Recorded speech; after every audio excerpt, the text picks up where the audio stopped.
जी छात्रों, आज मैं आप लोगों को समांतर श्रेणी चैप्टर से समांतर श्रेणी का nवां पद किस प्रकार निकालते हैं उसको मैं आज बताऊंगा। इससे पहले मैंने समांतर श्रेणी की बेसिक जानकारी आप लोगों को बता दिया हूं। चलिए देखते हैं nवां पद किस प्रकार निकालते हैं। हमने समांतर श्रेणी पढ़े हैं व्यापक रूप। समांतर श्रेणी, किसी भी समांतर श्रेणी का जो प्रथम पद ए होता है हम पढ़े हैं। दूसरा पद किस प्रकार आता है? दूसरा पद, पहला पद में एक निश्चित संख्या, निश्चित राशि जोड़ने पर दूसरा पद आता है। तो निश्चित राशि को हम समांतर बोलते हैं, उसको डी से दर्शाते हैं। तो दूसरा पद में यदि हम निश्चित राशि अर्थात डी यदि जोड़ते हैं तो दूसरा पद हमको प्राप्त होता है, तो दूसरा पद ए प्लस डी हो जाएगा। तीसरा पद में पहले वाले पद में फिर डी जोड़ते हैं तब प्राप्त होता है, तो इसमें फिर से दूसरा पद अर्थात ए प्लस डी में फिर से डी जोड़ दीजिए, ए प्लस डी हो जाएगा। फिर चौथा पद किस प्रकार प्राप्त होगा? हम तीसरे पद में फिर से हम डी जोड़ देंगे, तो इस प्रकार हम आगे और पांचवा पद छठवां पद निकाल सकते हैं। इस प्रकार इसको इस प्रकार लिख सकते हैं, अर्थात ए प्लस डी, इसको जोड़ देते हैं तो ए प्लस 2d हो जाएगा, डी और डी 2d, तो इसमें आपके ए प्लस 3d हो जाएगा। आगे और कर सकते हैं, ए प्लस 4d हो जाएगा, ए प्लस 5d हो जाएगा। इस प्रकार तो ये प्रथम पद होता है, ये दूसरा पद, ये तीसरा पद, ये चौथा पद। यदि हम प्रथम पद को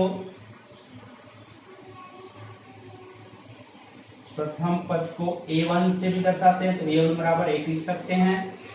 दूसरा पद a2 लिखते हैं तो दूसरा पद a प्लस डी है तो यहाँ पे a प्लस डी कर देंगे। तीसरा पद a3 लिखते हैं तो यहाँ पे तीसरा पद a प्लस 2d है। चौथा पद a4 लिखेंगे इसको, तो यहाँ पे a प्लस चौथा 1 2 3 4, चौथा जो है वो a3d है। तो यहाँ पे देख सकते हैं पहला पद a है, दूसरा पद a प्लस डी है, तीसरा पद a प्लस 2d है, चौथा जो पद है a प्लस 3d है। तो ए सभी पदों में ए जो है वो समान है, पहला पद जो है वो फिक्स है, लेकिन जो सर्वांतर हो वो अलग अलग है। यहाँ पे दूसरा पद में यहाँ पे 1d आ रहा है, यहाँ पे कुछ मतलब 1d लिख सकते हैं, और तीसरा पद में यहाँ पे 2 आ रहा है, चौथा पद में 3 आ रहा है, पांचवा पद हम लिख सकते हैं, पांचवा पद a5, तो a5 a प्लस 4d आएगा। मतलब जो d है वो पद से एक कम है, याद रखेंगे। जो हम पद ले रहे हैं उसमें जो d जो है वो एक कम है, चाहे इसको आप 0 इंटू डी लिख सकते हैं। 0 इंटू डी करेंगे तो 0 ही आएगा, a बचेगा यहाँ पे। तो यहाँ पे देख लीजिए, प्रथम पद है 0 आ रहा है, दूसरा पद है 1 आ रहा है, यहाँ पे तीसरा है तो 2 आ रहा है, चौथा है तो 3 आ रहा है, पांचवा है तो 4 आ रहा है। मतलब जो पद है वो d जो है उसमें एक कम आ रहा है। तो जो nवां जो पद होगा, nवां जो पद होगा वो हम आसानी से बता सकते हैं। nवां पद मतलब an लिखेंगे इसको, nवां पद। तो a जो है फिक्स है तो a का a रहेगा, प्लस का प्लस रहेगा, और यहाँ पे nवां पद, तो nवां सभी में देख रहे हैं जो पद है वो उसमें जो d है वो एक कम है, तो यहाँ पे एक कम कर देंगे। n है तो n में एक कम कर दो तो n माइनस 1 हो जाएगा, इंटू डी का सभी में d इसलिए d हो जाएगा। तो इस प्रकार हम किसी समांतर श्रेणी का nवां पद का सूत्र हम याद कर लिए, a plus n minus 1 into D. इस प्रकार हम ये समांतर श्रेणी का व्यापक रूप ए होता है, याद रखेंगे। और समांतर श्रेणी का जो nवां पद है a plus n minus 1 into D, इस प्रकार प्राप्त किए nवां पद। तो इसे nवां पद के सूत्र से हम किसी भी समांतर श्रेणी का कोई भी पद हम आसानी से निकाल सकते हैं। ये जो होगा वो प्रथम पद होगा, एन जो है वो पदों की संख्या होगी और डी जो होगा वो सर्वांतर होगा। इस एन को हम किस किस से दर्शाते हैं? पहले तो एनवा पद, केवल एनवा पद बस लिख सकते हैं इसको, A plus N minus one into D. N केवल एन भी लिखते हैं, A plus N minus one into D. इसको टी एन भी लिखते हैं, A plus N minus one into T. T मतलब टर्म ऑफ एन, मतलब पदों की वही है, पदों एनवा पद, टी मतलब टर्म, मतलब एनवा पद वही होगा, एन मतलब वही एनवा पद है, एनवा पद। या फिर इसको इस प्रकार हम लिखते हैं एल, टी एन की जगह L, A plus N minus one into D. इस प्रकार हम 4 प्रकार के लिख सकते हैं इसको। वही है, सभी वही है, कंफ्यूजन होने की आवश्यकता नहीं है। एक ही सूत्र है, ए प्लस वन इन जो राइट साइड है वो सेम है, लेफ्ट साइड जो दर्शा रहे हैं हम वो अलग अलग है, तो उसको घबराने की आवश्यकता नहीं है, घबराने की जरूरत नहीं है। बस सूत्र बस याद रखना, एनवा पद एन या टी एन या एल। यदि हम अंतिम पद दिया हो तो पदों की संख्या यदि निकालनी है तो इस सूत्र का उपयोग करेंगे। यदि कोई भी समांतर श्रेणी का कोई भी पद यदि निकालना है तो ये वाला या फिर ये वाला कोई भी यहाँ पे तीनों में से निकाल सूत्र का उपयोग कर सकते हैं। चलिए, तो इसमें जो होगा ए जो होगा यहाँ पे लिख सकते हैं, यहाँ पे जहां ए जो होगा वो प्रथम पद होगा और डी जो होगा वो सर्वांतर होगा। आगे क्लास, पीछे की क्लास में बता चुका हूं क्या क्या होता है। एन जो होगा वो पदों की संख्या होती है, पदों की संख्या। और क्या बचा? एल बचा है, एल जो होगा वो अंतिम पद होता है।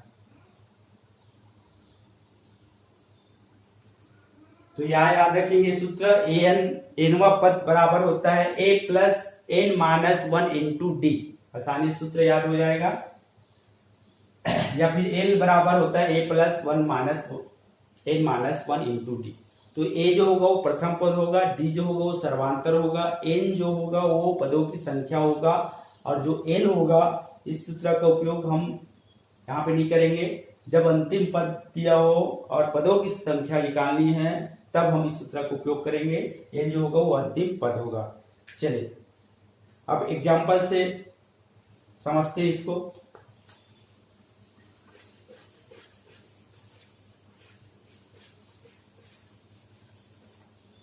चलिए, एक एग्जाम्पल ले रहा हूं। 4, 7, 10, 13 का 10वां पद ज्ञात कीजिए। 10वां पद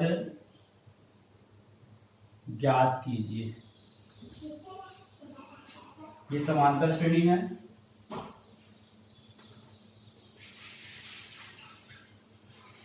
समांतर श्रेणी 4, 7, 10, 13 का 10वां पद हमको ज्ञात करनी है।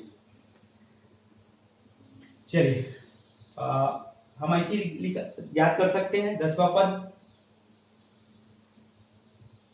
4 में 3 जोड़ेंगे 7 आएगा, 7 में 3 जोड़ेंगे 10 आएगा, 10 में 3 जोड़ेंगे 13 आएगा, 13 में तो 5वां जो पद होगा वो 16 होगा। 3 जोड़े आ रहा है। 6वां जो होगा 19 होगा, 7वां जो होगा वो 22 होगा और 8वां जो होगा वो 25 होगा, 9वां जो होगा वो 28 होगा और 10वां जो होगा वो 31 होगा। हम आसानी से, क्योंकि समांतर श्रेणी है तो अगला पद हम आसानी से निकाल सकते हैं। अब इस सूत्र की सहायता से किस प्रकार हम 10वां पद निकालेंगे। 10वां पद जो है वो 31 आनी चाहिए, तो किस प्रकार 31 आएगा उसको देखते हैं इस सूत्र की सहायता से। चलिए, सबसे पहले हम दिया है लिखते हैं। क्या क्या दिया गया है। तो प्रथम पद हमको क्या क्या की आवश्यकता पड़ेगी? ए आवश्यकता पड़ेगी, डी की आवश्यकता पड़ेगी और एन की आवश्यकता पड़ेगी, तब हम एनवा पद हम निकाल सकते हैं। एनवा पद अर्थात 10वां पद हम निकालेंगे। चलिए, तो प्रथम पद ए का मान, इसको बोलते हैं प्रथम पद। ए को यहाँ पे लिख सकते हैं प्रथम पद ए बराबर, प्रथम पद मतलब श्रेणी के जो पहला जो पद होगा वो प्रथम पद कहलाता है, तो ये 4 हो जाएगा। उसके बाद सर्वांतर, सर्वांतर निकालेंगे। सर्वांतर को डी से दर्शाते हैं। कैसे निकालते हैं पिछली क्लास में बता चुका हूं। दूसरा पद में पहला पद को घटा देते हैं। चलिए सूत्र लिख लेते हैं, a2 minus a1 equal to a2 मतलब दूसरा पद 7 है, 7 ऋण पहला पद 4 है, तो ये 4 हो जाएगा। 7 में 4 घटाएंगे तो 3 प्राप्त होगा, तो सर्वांतर 3 प्राप्त हो गया। अब पदों की संख्या, इस श्रेणी में कितना पद है देख लीजिए यहाँ पे। अब यहाँ पे प्रश्न में है कि 10वां पद ज्ञात कीजिए, मतलब इस श्रेणी में केवल 10 पद है, तो पदों की संख्या यहाँ पे 10वां पद या 11वां पद लिखा रहेगा, 12वां पद लिखा रहेगा, जो यहाँ पे लिखा रहेगा वही है, तो यहाँ पे पदों की संख्या 10 हो गया। 15वां पद ज्ञात कीजिए, तो यहाँ पे पदों की संख्या 15 हो जाएगा। 20वां पद ज्ञात कीजिए, यहाँ पे लिखा रहेगा, तो यहाँ पदों की संख्या 20 हो जाएगी। अब हमको an निकालनी, अर्थात an मतलब पदों की संख्या पे, इसको किससे दर्शाते हैं, इसको आप लिख सकते हैं ब्रैकेट, चाहो तो ब्रैकेट में आप लिख लो। पदों की संख्या n है, n बराबर यहाँ पे हो जाएगा 10, ब्रैकेट में भी आप कर सकते हो। चलिए, अब हमको क्या निकालनी है, दसवां पद मतलब a10 मतलब होता है 10वां पद, या tn भी लिख सकते हो, या 10वां ऐसा भी लिख सकते हैं, 10वां पद ऐसा भी लिख सकते हो। 10वां पद हमको निकालने के लिए क्वेश्चन मार्क कर देते हैं यहाँ पे। a10 equal to 0, a10 equal to 0 मतलब 10वां पद, इस श्रेणी का 10वां पद हमको निकालनी है। चलिए सूत्र हम जानते हैं क्या होता है, an equal to a plus n minus 1 into D. चलिए मान रख देते हैं an, a10 हो जाएगा यहाँ पे, n का मान 10 है, तो a10 अर्थात 10वां पद। चलिए a का मान कितना है, 4 है, 4 रखेंगे, प्लस n का मान यहाँ पे 10 है, तो 10 रखेंगे, माइनस 1 इंटू डी का मान देख लीजिए कितना है, डी का मान 3 है, तो यहाँ पे 3 रखेंगे, यहाँ पे इंटू मतलब गुना है। चलिए ब्रैकेट को पहले हल करते हैं, याद रखेंगे ब्रैकेट, बॉडमास आप लोगों को याद है होगा, BODMAS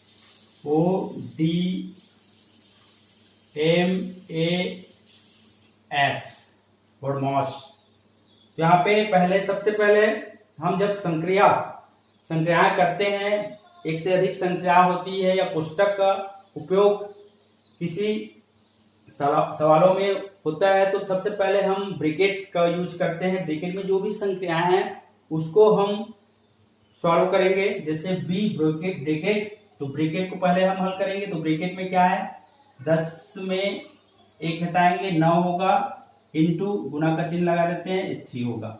अब यहाँ पे 2 संक्रियाएं हैं, प्लस और गुना का, धन और गुना का 2 संक्रियाएं हैं, तो सबसे यहाँ पे यहीं पे बच्चे जो है कंफ्यूज हो जाते हैं, पहले यहाँ पे जोड़ देते हैं, लेकिन हमको सबसे पहले गुना करना है, क्योंकि यहाँ पे यही याद रखेंगे, पहले जो होता है वो मल्टीप्लाई, ये बी का बॉडमास का क्या अर्थ होगा, बी से ब्रैकेट, आपका क्या हो जाएगा, डी का जो है डिवीजन, एम से मल्टीप्लिकेशन, ए से एडिशन और एस से सब्ट्रैक्शन। यहाँ पे सबसे पहले एम आ रहा है, मतलब मल्टी, उसके बाद ए आ रहा है, तो सबसे पहले मल्टी आ रहा है, मल्टीप्लिकेशन आ रहा है, मतलब गुना आ रहा है, तो गुना सबसे पहले करेंगे, याद रखेंगे। तो 4, यदि हम इसको जोड़ देते हैं तो हम कितना आंसर आएगा, इसमें 31 आएगा, हम निकाले हैं अभी, जो 10वां पद होगा 31 आएगा, यदि हम जोड़ देते हैं। चलिए देखते हैं, यहाँ पे यदि जोड़ते हैं तो 31 आ रहा है कि नहीं, तो 9 और 4 13, 13 गुणित 3, 13 तिया 39 हो रहा है, तो यहाँ पे 31 नहीं आ रहा है, इसीलिए यहाँ पे सबसे पहले हमको गुना करना है, ये याद रखेंगे बॉडमास। तो सबसे पहले गुना करेंगे, 4 धन 9 तिया 27 हो जाएगा, 27 और 4 31, देखो 31 आ रहा है, निकाल चुके हैं 10वां पद 31। तो इस प्रकार हम यहाँ पे लास्ट में a10 लिख सकते हैं, तो इस प्रकार हम 10वां पद, इस श्रेणी का 10वां पद इस प्रकार हम निकालेंगे। याद रखिए। एक बार पुनः देख लीजिए किस प्रकार निकालते हैं, ये बहुत ही इंपॉर्टेंट है, परीक्षा में अक्सर इसको पूछा जाता है। किसी समांतर श्रेणी ये दिया हुआ प्रश्न में 4, 7, 10, 13 10वां पद ज्ञात कीजिए। तो इस श्रेणी का जो पहला पद है वो प्रथम पद कहलाता है। प्रथम पद a बराबर 4 हो जाएगा। सर्वांतर किस प्रकार निकालते हैं उसको पता है। दूसरा पद में पहला पद घटाएंगे तो दूसरा पद 7 है, 7 में 4 घटाएंगे 3 प्राप्त होगा। अब पदों की संख्या इस श्रेणी में 10वां पद ज्ञात कीजिए बोल रहा है, मतलब इस श्रेणी में केवल 10 पद है तो पदों की संख्या 10 हो जाएगा।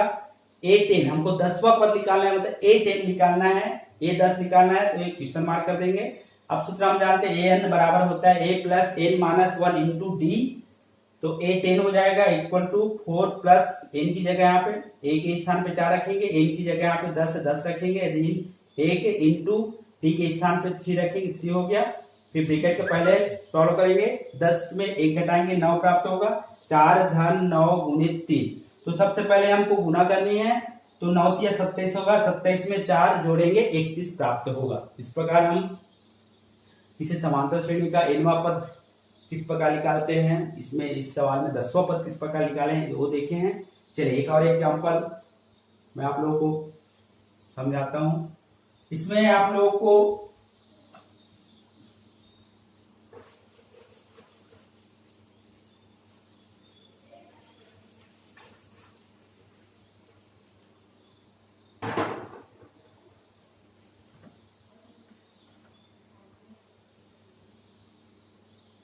3, 5, 7 में 15 पद है, अंतिम पद ज्ञात कीजिए।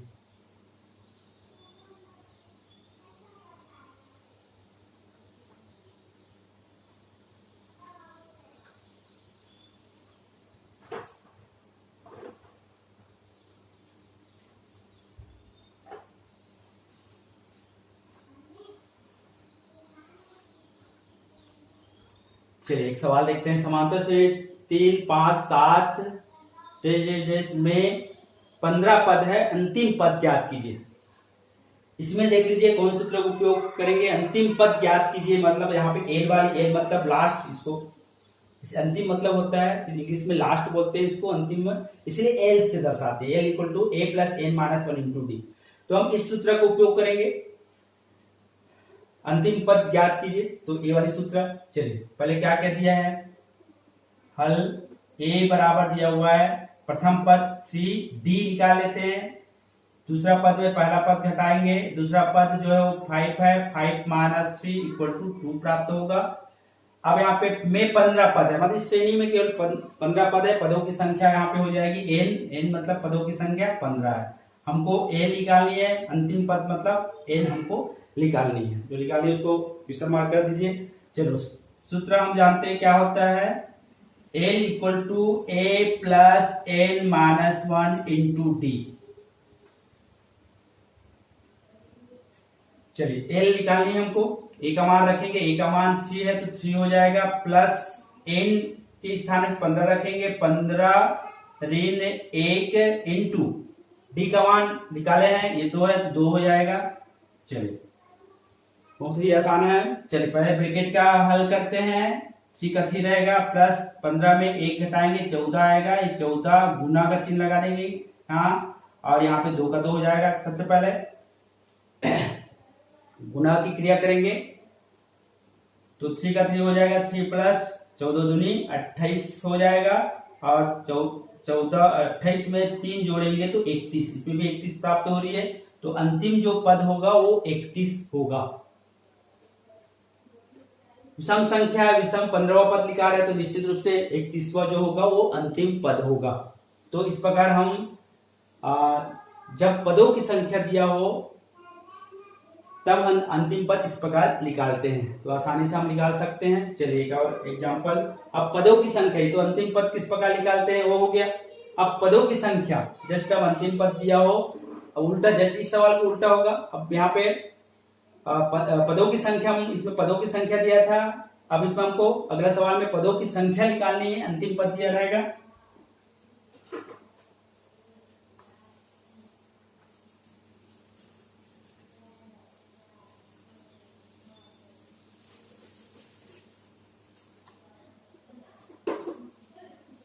8, 15, 22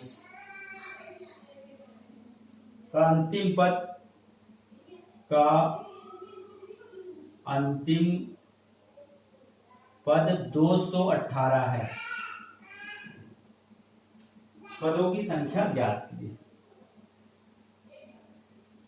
पदों की संख्या ज्ञात कीजिए। चलिए, इसमें हमको पदों की संख्या मतलब n निकालनी है। क्या क्या दिया है उसको देख लेते हैं। प्रथम पद 8, डी का मान 15, A2 में हम A1 घटाएंगे, 15 में 8 घटाएंगे, ये 7 प्राप्त होगा। चलिए, अंतिम पद अर्थात n का मान दिया हुआ है, n बराबर 218। n पदों की संख्या अर्थात n हमको निकालनी है। इस प्रकार जो दिया है उसको लिख लेंगे, जो ज्ञात करनी है उसको आप लिख लेंगे। अब सूत्र क्या होता है, हम जब अंतिम पद दिया हो तब सूत्र ये होता है, हम जानते हैं। तो सूत्र n = a + n-1 × d। चलिए, a का मान दिया हुआ है 218 रख देंगे, a का मान दिया हुआ है 8 प्लस n की स्थान पे n होगा क्योंकि n हमको ज्ञात करनी है, -1 × d का मान है 7। तो सबसे पहले हमको 8 को पहले पक्षांतर करनी है। तो 8 चिन्ह धन है, धन का ऋण हो जाएगा, 218 ऋण 8 हो जाएगा इक्वल टू n-1 × 7। अब 218 में 8 घटा देंगे, 210 प्राप्त होगा इक्वल टू n-1 × 7। अब हमको n निकालनी है, तो इसके साथ जो भी है गुना के रूप में 7 है, तो 7 को पहले पक्षांतर करेंगे, गुना का हम जानते हैं भाग हो जाएगा। यहाँ पे 210/7 होगा, यहाँ पे n-1 बचेगा। तो चाहो तो उसको हम n-1 को इधर लिख सकते हैं, इधर आया 210/7, 210/7 को आप इधर लिख सकते हैं। चलिए, कटा देते हैं। 7 एकम 7, 7 की 21, 7 शून्यम 0, 30 आया। n-1 = 30 आया। तो यहाँ पे a को पक्षांतर करेंगे, -1 का धन माइनस का धन हो जाएगा, तो माइनस का प्लस, ये +1 हो जाएगा, अर्थात यहाँ पे 31। तो n का मान यहाँ पे 31 प्राप्त हो रही है। तो हम 3 एग्जाम्पल देखे हैं, तीनों में आंसर जो है 31 प्राप्त हो रही है। तो हम आज समांतर श्रेणी का nवां पद किस प्रकार निकालेंगे, जब पदों की संख्या दिया हो तो अंतिम पद किस प्रकार निकालते हैं, जब अंतिम पद दिया हो तो पदों की संख्या किस प्रकार निकालते हैं, इस प्रकार हम देखे हैं। तो विश्वास है आज आप लोगों को आज का जो टॉपिक है वो समझ में आया होगा। आज की वीडियो को देखने के लिए आप सभी को बहुत बहुत धन्यवाद।